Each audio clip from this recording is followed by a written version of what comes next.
오늘 우리에게 주시는 하나님의 말씀은 신명기 20장 10절부터 18절까지 말씀입니다.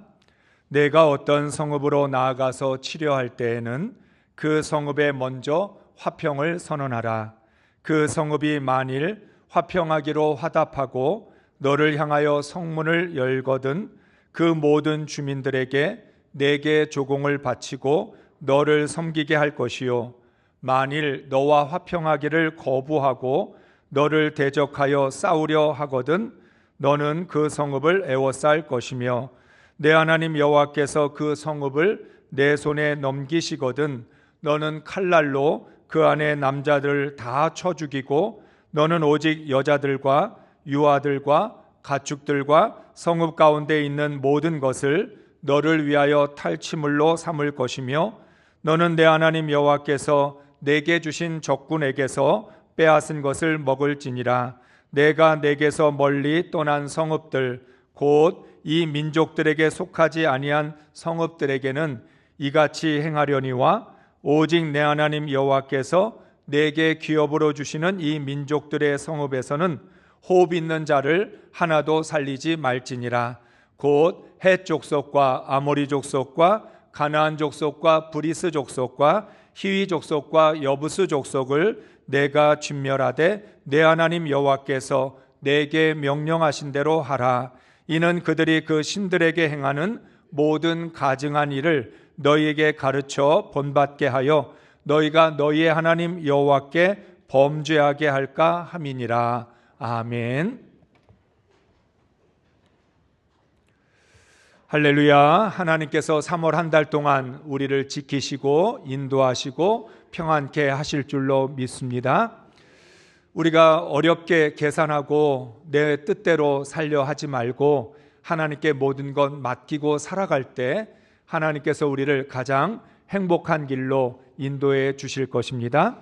우리 옆에 있는 분들하고 함께 인사하면서 고백하겠습니다. 3월 한 달 평안하고 행복하시기 바랍니다.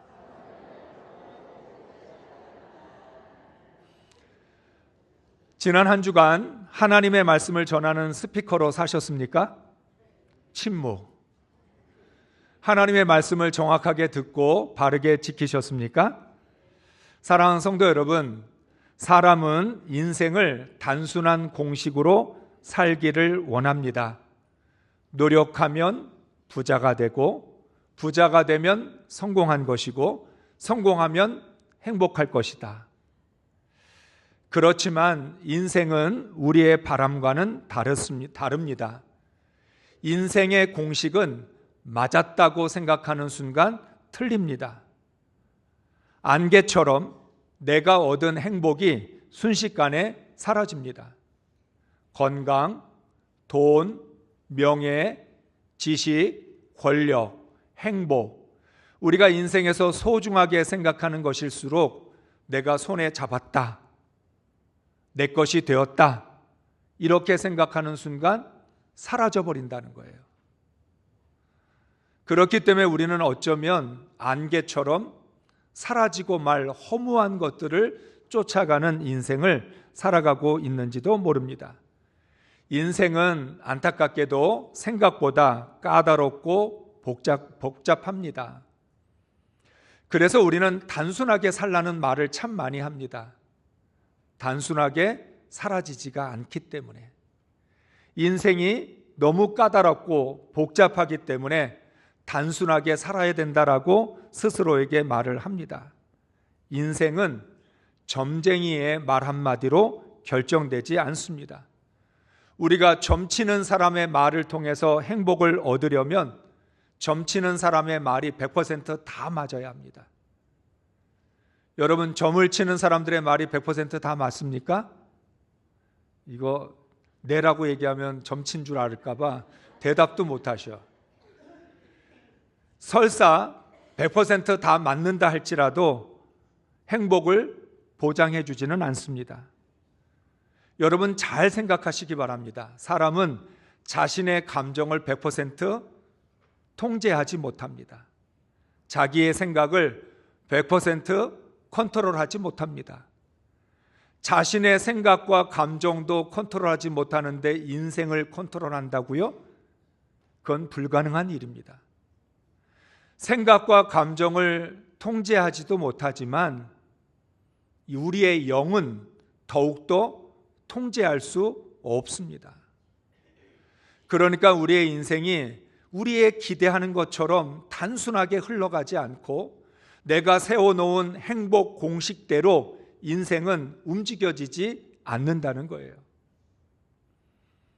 처음부터 나 자신도 조절하지 못하는데 인생을 조절할 수 있다고 생각하는 것이 착각이었던 것입니다.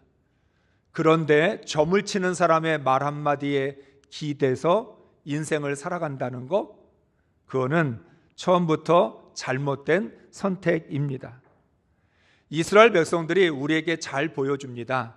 하나님 이외에 우상들을 섬기고 무속을 쫓아다닌 결과가 무엇인지. 그 결과는 실패로 끝났습니다.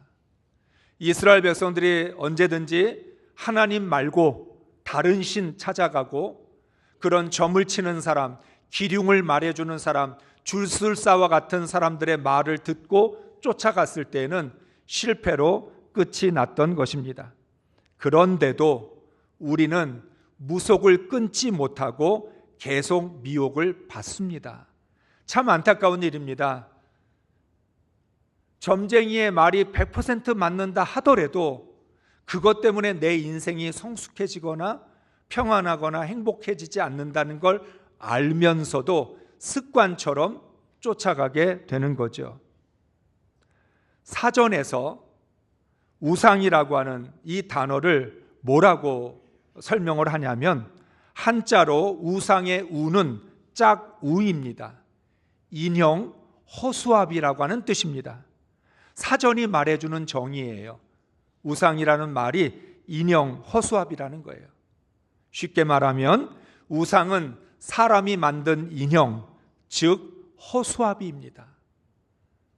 사람들은 허수아비에다가 빌고 있고 그 허수아비가 내 인생을 행복으로 인도해 줄 것이라고 기대를 하고 있는 것입니다.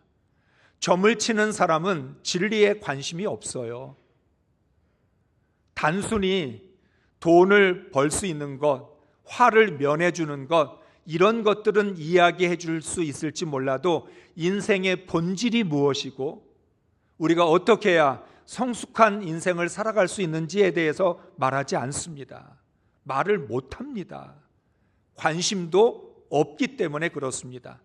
점을 치는 사람 역시도 치러 가는 사람, 그 사람도 역시 진리에는 관심이 없습니다. 그러니까 점을 치는 사람도 점을 치러 가는 사람도 모두 다 진리에는 관심이 없고 지금 당장 내 앞에 일어나는 일들이 어떻게 되는지만 관심을 갖고 있는 거죠. 그렇게 해서 과연 우리 인생이 정말 행복해질 수 있을까요? 그리스도인들은 무속에 기웃거리지 말아야 합니다. 호기심으로도 점을 치지 말아야 합니다. 하나님께서 말씀하셨습니다. 너희는 하나님의 말씀을 전하는 스피커다. 그런데 여러분, 하나의 스피커에서 2개, 3개의 소리가 나오면 어떻게 되죠? 소음이 됩니다. 스피커 하나에서는 소리가 하나만 나와야 들을 수 있지 2개, 3개, 4개, 5개 여러 가지 소리가 들린다면 우리는 소음 때문에 들을 수가 없는 거예요. 그리스도인들은 하나님의 말씀을 듣고 하나님 말씀을 전하는 스피커입니다.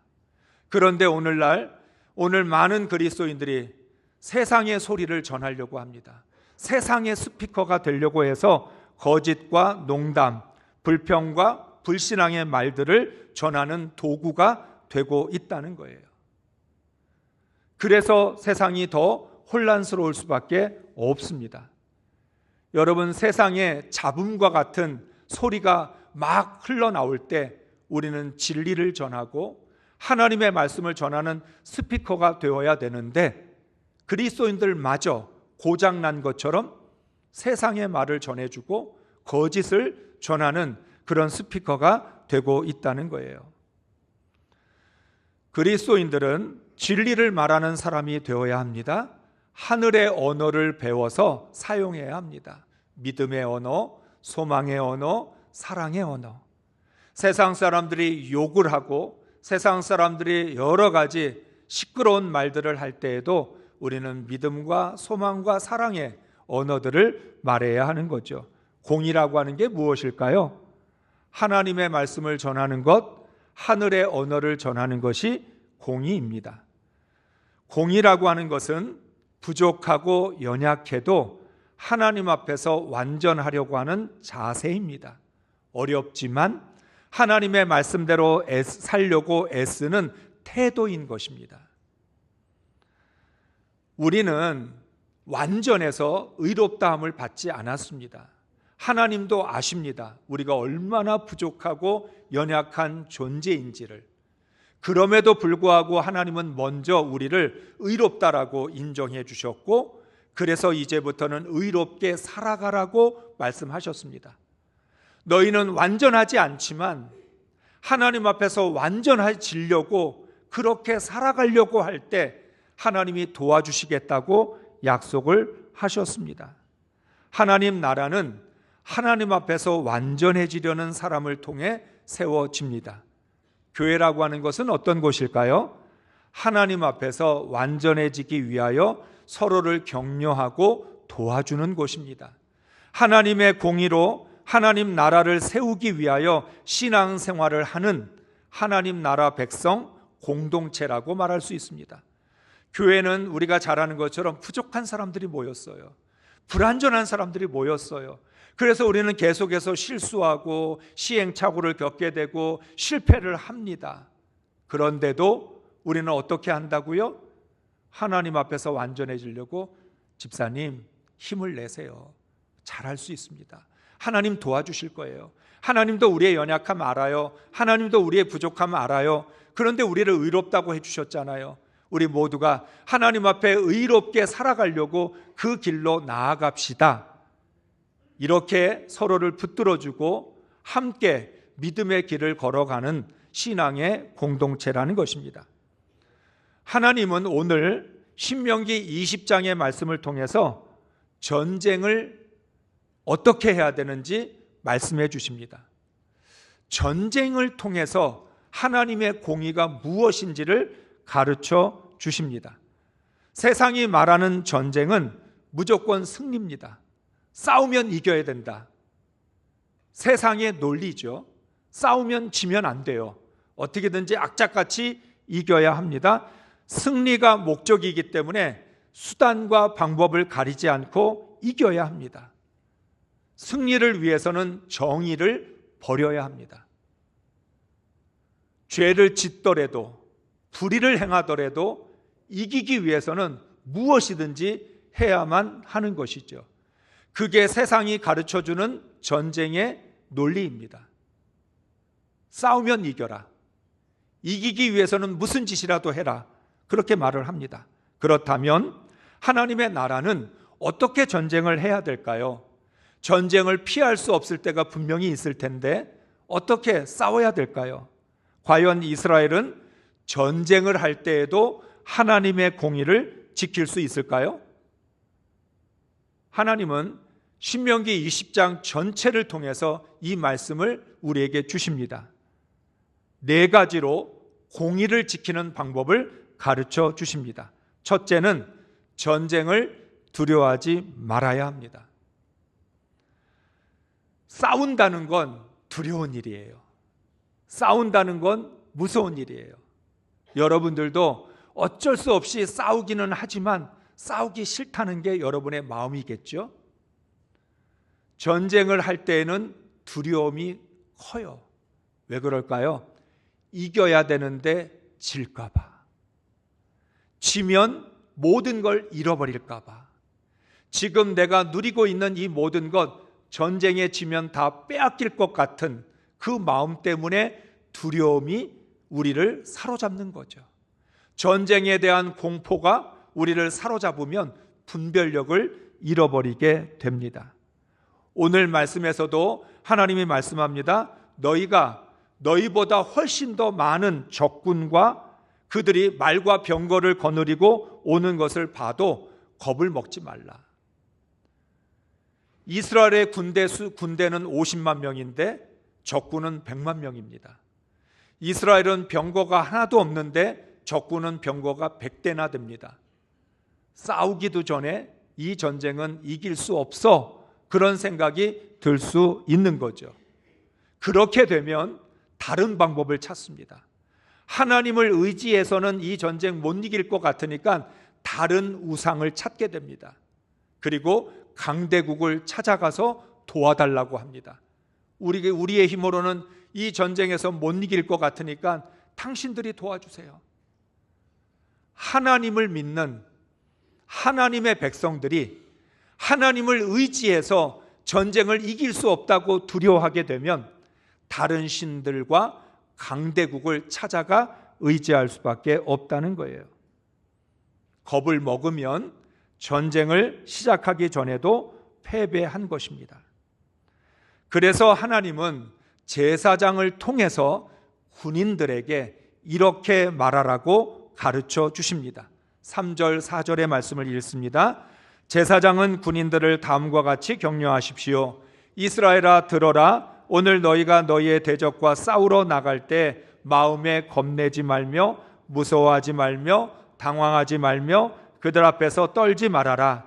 주 너희의 하나님은 너희와 함께 싸움터에 나가서 너희의 대적을 치시고 너희에게 승리를 주시는 분이시다. 아멘. 하나님이 우리를 너무 잘 알아요. 우리는 싸우기 전에 먼저 겁이 나요. 무서워요. 당황해요. 떨게 돼요. 싸운다라고 하는 게 기쁘게 느껴지는 사람은 하나도 없을 거예요. 싸워야 된다는 생각을 하면 겁이 나요. 무서워요. 당황하게 돼요. 떨게 돼요. 하나님은 오늘 제사장을 세워서 전쟁을 해야 되는 군인들에게 전쟁을 시작하기 전에 이렇게 말하라고 말합니다. 이스라엘아 들어라. 오늘 너희가 너희의 대적과 싸우러 나갈 때 마음에 겁내지 말며 무서워하지 말며 당황하지 말며 그들 앞에서 떨지 말아라. 주 너희의 하나님은 너희와 함께 싸움터에 나가서 너희의 대적을 치시고 너희에게 승리를 주시는 분이시다.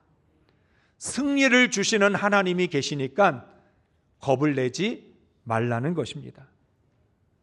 쉽게 말하면 너희에게는 승리가 약속되어 있다. 어떻게 이길 수 있을까 걱정하지 말고 당황하지도 말고 하나님이 친히 싸우셔서 너에게 승리를 주실 것이니까 너희들은 하나님만 온전히 바라보면 된다라고 말합니다. 모든 두려움과 불안을 떨쳐버려야 하나님의 방법으로 전쟁을 치를 수 있습니다.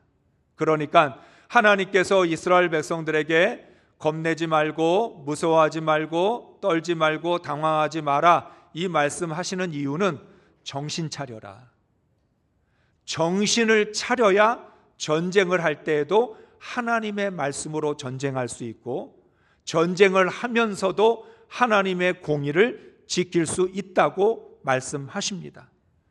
담대함이 있어야 하나님의 뜻대로 전쟁을 치를 수 있습니다. 하나님의 뜻대로 전쟁을 하면 하나님이 반드시 승리를 주십니다. 그래서 너희는 지금 적들이 얼마나 강한지, 저들의 군사가 얼마나 많은지, 너희가 가지고 있는 힘은 어느 정도 되는지 이거 계산하거나 이거 생각하지 말고 먼저 하나님 바라보면서 담대한 마음 가지면 너희는 하나님의 뜻대로 하나님의 방법으로 하나님의 공의로 승리할 것이라고 약속하십니다. 둘째는 군인들을 집으로 돌려보내야 합니다. 오늘 말씀은 특별히 황당한 말씀이 참 많습니다. 세상의 이치에 맞지 않는 말씀들이에요. 전쟁을 하려면 어떻게 해야 되죠? 군인이 한 사람이라도 더 많아야 돼요. 그래서 전쟁을 시작하기 전에 먼저 군인들을 징집합니다. 싸우기 싫은 사람도 강제로 불러다가 싸울 수 있게 합니다. 그런데 하나님은 전쟁을 하러 나온 군인들을 집으로 돌려보내라고 말씀합니다. 4가지 경우에 해당되는 사람들은 집으로 보내라는 것입니다. 먼저 새 집을 건축했는데 준공식을 하지 못한 사람은 집으로 돌려보내야 합니다. 자신이 정말 열심히 준비해서 집을 지었어요. 준공식을 하고 입주해야 되는데 전쟁에 나가서 죽으면 입주해 보지도 못하고 죽게 됩니다. 그러니까 하나님께서 그런 일이 일어나면 안 된다. 아무리 전쟁을 하더라도 집을 지은 사람은 자기 집으로 돌아가서 준공식하고 입주할 수 있도록 하라고 말씀합니다. 두 번째는 포도원을 만들어 놓고 포도원에서 첫 열매를 거두어 맛보지 못한 사람들은 집으로 돌려보내야 합니다. 죽으면 자신의 포도원에서 나온 포도원의 첫 열매를 맛볼 수 없기 때문입니다.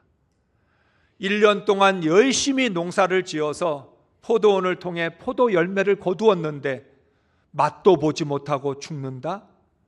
얼마나 안타깝고 억울하겠습니까? 하나님 그런 일이 일어나면 안 되니까 그런 사람들은 집으로 돌려보내라는 것입니다. 세 번째, 약혼을 하고 아직 결혼을 하지 못한 사람이 있으면 집으로 돌려보내야 합니다. 자신의 정혼녀가 다른 사람과 결혼할 수 있기 때문입니다. 약혼을 해놓고서 전쟁터에 나가서 죽으면 그 여자는 자기의 아내가 아닌 다른 사람의 아내가 되는 것이죠. 그래서 집으로 돌려보내라는 것입니다. 세상의 군대는 개인적인 사정은 봐주지 않어요. 억울해도 상관없고 안타까워도 상관없어요. 전쟁에서 승리하기 위해서는 한 사람의 군인이라도 더 필요하니까 강제라도 끌고 와서 전쟁에 내보내야 돼요. 그런데 하나님은 집을 지은 사람, 포도원을 가꾼 사람, 약혼한 사람 다 돌려보내라는 것입니다. 더 황당한 것은 마지막 경우입니다. 겁을 먹은 사람이 있으면 집으로 돌려보내라는 것입니다. 8절의 말씀을 읽습니다. 책임자들은 또 백성에게 말하여 이르기를 두려워서 마음이 허약한 자가 있느냐? 그는 집으로 돌아갈지니 그의 형제들의 마음도 그의 마음과 같이 낙심될까 하노라 하고. 아멘. 그나마 앞에서 말한 3가지 경우는 이해가 됩니다. 그런데 마지막에는 겁을 먹은 사람도 집으로 돌려보내라. 그러면 전쟁은 누가 해요? 핑계거리가 없는 사람, 변명할 거 없는 사람, 이 마지막에 다 해당돼요. 나 겁먹었는데요, 나 무서워요, 나 못 싸우겠어요. 그러면 집으로 돌려보내면 전쟁을 어떻게 치를 수 있겠습니까? 한 사람도 남은 사람이 없을 것 같아요. 그러나 승리의 하나님은 전쟁 중에도 사랑과 공의를 지키십니다. 무리를 해서 군사의 숫자를 늘리지 않고 하나님의 공의를 지키면서 군인을 확보하게 하십니다. 왜냐하면 하나님 나라의 전쟁의 승패는 군사력에 있지 않기 때문입니다. 승리보다 공의가 더 중요하기 때문에 그렇습니다. 세상 전쟁은 공의는 중요하지 않아요. 승리만 하면 돼요. 그런데 하나님 나라 전쟁은 승리가 중요하지 않아요. 공의가 중요해요. 그래서 하나님 나라 백성은 공의를 더 소중히 여겨야 합니다. 하나님은 오늘 이 말씀을 통해서 군인들 이러한 상황이 있으면 그들은 돌려보내라. 그게 하나님이 말씀하시는 공의라고 가르쳐 주십니다. 셋째는 화평해야 합니다. 전입가경이라고 전쟁을 해야 되는데 평화를 선포하라고 하십니다. 아니, 전쟁은 싸우려고 하는 거지 평화가 목적이 아니잖아요. 그런데 하나님은 전쟁을 하러 갈 때 먼저 평화를 선언하라고 말씀합니다. 10절부터 14절까지 메시지 성경으로 읽습니다. 여러분이 어떤 성읍에 다가가 공격하고자 할 때에는 먼저 평화를 원합니까? 하고 큰 소리로 말하십시오. 그들이 평화를 원합니다 하고 여러분에게 성읍을 개방하면 그곳 사람들을 강제 노역자로 삼아 여러분을 위해 일하게 하십시오. 그러나 그들이 평화 제안을 받아들이지 않고 전쟁을 고집하면 곧바로 공격하십시오.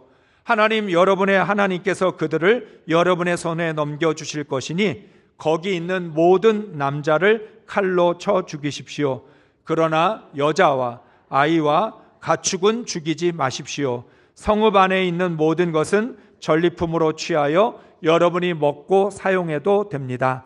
그것은 하나님, 여러분의 하나님께서 여러분에게 주시는 것입니다. 아멘. 세상 나라의 전쟁의 목적은 승리이고요, 전리품을 거두는 거예요. 싸워서 이기면 그쪽에 있는 모든 재산들은 자기들의 것이 됩니다.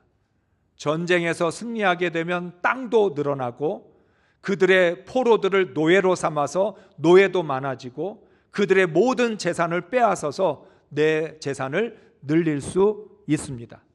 그런데 하나님 나라 전쟁은 승리나 전리품이 목적이 아닙니다. 평화가 목적입니다. 평화가 우선입니다. 그래서 싸우러 갈 때 그 성문 앞에서 먼저 이렇게 이야기하라는 거예요. 여러분, 평화를 원하십니까? 아니, 전쟁하러 간 사람이 평화를 원하십니까? 그러면 어떻게 해요? 그냥 싸워야죠. 싸워서 이겨야 되는데 물어보라는 거예요. 여러분, 평화를 원하십니까? 그래서 성문을 개방하면 그곳으로 들어가서 거기에 있는 사람들을 자기의 소유로 삼으라는 것입니다. 만약 평화를 거부해서 불가피하게 싸우게 되면 남자들은 모두 죽이라고 합니다. 그럴 때에도 여자와 아이와 가축은 살려두라고 말씀합니다. 남자들은 전쟁을 해야 되는 서로 그런 상대이기 때문에 어쩔 수 없이 죽이지만 여자와 아이와 가축은 살려라. 너희의 전리품으로 삼아서 그 생명을 보호해 주라고 말합니다. 하나님은 전쟁이 탐욕이 되지 않도록 막아 주십니다. 세상의 전쟁은 자기의 욕심을 채우기 위한 수단이에요. 그런데 하나님은 너희가 아무리 전쟁을 한다 하더라도 욕심 부리지 마라. 절제하라고 말씀을 합니다. 공의란 승리를 절제할 줄 아는 것입니다. 이기심과 탐심을 다스리는 것이 공의입니다. 다시 말하면 공의란 평화를 이루는 것입니다. 전쟁이 우선이 아니라 평화가 먼저라는 거죠. 넷째, 과실수를 보호해야 합니다. 여러분, 이것도 역시 마찬가지인데 세 번째까지는 그래도 이해가 되는데, 아니 무슨 전쟁을 하는데 과실수를 보호해요? 이건 말도 안 되는 것 같은 말씀입니다. 19절 20절 메시지 성경으로 읽습니다. 여러분이 어떤 성읍을 공격하러 올라가 오랫동안 포위하고 있을 때 도끼를 휘둘러 나무를 쓰러뜨리는 일이 없게 하십시오. 그 나무들은 여러분이 장차 먹을 양식이니 베지 마십시오. 그 나무들이 군사들처럼 무기를 들고 여러분에게 맞서 싸우러 올 리는 없지 않습니까? 그러나 열매를 맺지 않는 나무는 예외입니다. 그런 나무는 베어서 여러분에게 저항하는 성읍을 함락하기까지 그 성읍을 포위하고 공격하는 데 필요한 병기 재료로 사용하십시오. 아멘. 하나님은 아주 독특하십니다. 전쟁이라는 이름으로 모든 것을 폐허로 만드는 것을 원치 않으십니다. 전쟁을 하는 가운데에서도 분별력을 잃어버리지 않게 하십니다. 과실수를 베지 말라고 명령하십니다. 과실수는 과일 열매를 맺는 것인데 누구든지의 양식이 될 수 있다. 너희의 양식이 될 수도 있고 패배한 사람들의 양식이 될 수도 있고 고아와 과부와 나그네의 양식이 될 수도 있는데, 아무리 전쟁을 하더라도 먹을 것을 없애지는 마라. 과실수는 그대로 두라고 말씀을 합니다. 원래 전쟁은 어떤 거예요? 내가 먹을 수 없을 수도 있으니까 다 베어버려야 돼요. 상대방도 먹지 못하게 다 없애버려야 돼요. 전쟁을 할 때는 잔인해야 돼요. 전쟁을 할 때는 정말 모든 것들을 다 파멸시켜야 돼요. 파괴해야 돼요. 그런데 하나님은 과실수를 그대로 두라는 거예요. 그러면서 만약 전쟁의 무기가 필요하다면 수목만 베어서 사용하라고 말합니다. 하나님은 인간의 마음 깊은 곳에 드리워져 있는 욕심을 제어시키십니다. 파괴의 전쟁을 하지 못하게 하십니다. 최대한 죽이는 게 아니라 최대한 살려내야 합니다. 멸망보다 공생의 길로 나아가라고 말합니다. 세상은 전쟁을 치르면 지옥과 같아집니다. 모든 걸 다 파멸시키고 파괴하기 때문에 폐허만 남게 되는 게 전쟁이죠. 그런데 하나님은 이스라엘 백성들에게 너희는 하나님 나라이니까 전쟁을 할 때에도 공의를 지켜야 된다. 파괴하고 파멸시키지 말고 살려내라. 할 수만 있으면 하나라도 더 살려내고 그것을 통해서 평화를 이루어야 된다라고 말씀합니다. 공의란 파괴와 파멸이 아니라 평화입니다. 사람은 모든 것을 적절하게 절제할 줄 아는 것이 제일 힘듭니다. 여러분, 우리가 욱하면 물불 가리지 않습니다. 혈기가 솟아오르면 그냥 너 죽고 나 죽자 그렇게 됩니다. 그런데 하나님은 우리에게 중용을 지키게 하십니다. 지나치지도 말고 모자라지도 말아라. 전쟁이라고 하는 이유 때문에 무조건 다 죽이려고 하거나 파괴하지 말고, 또는 승리를 위해서 수단과 방법을 가리지 않는 것이 아니라 너희는 그럴 때에도 전쟁 중에라도 너희가 누구인지 믿음을 지키고 하나님의 공의를 지키라는 거예요. 사랑하는 성도 여러분, 어쩌면 여러분은 오늘 신명기 20장을 읽으면서 전쟁이 오늘을 살아가는 나랑 무슨 상관이야? 나는 상관없어 생각할 수 있어요. 그런데 왜 싸워요? 우리도 맨날 싸우잖아요. 이럴 때는 또 안 싸우는 것처럼 꼭 그러셔.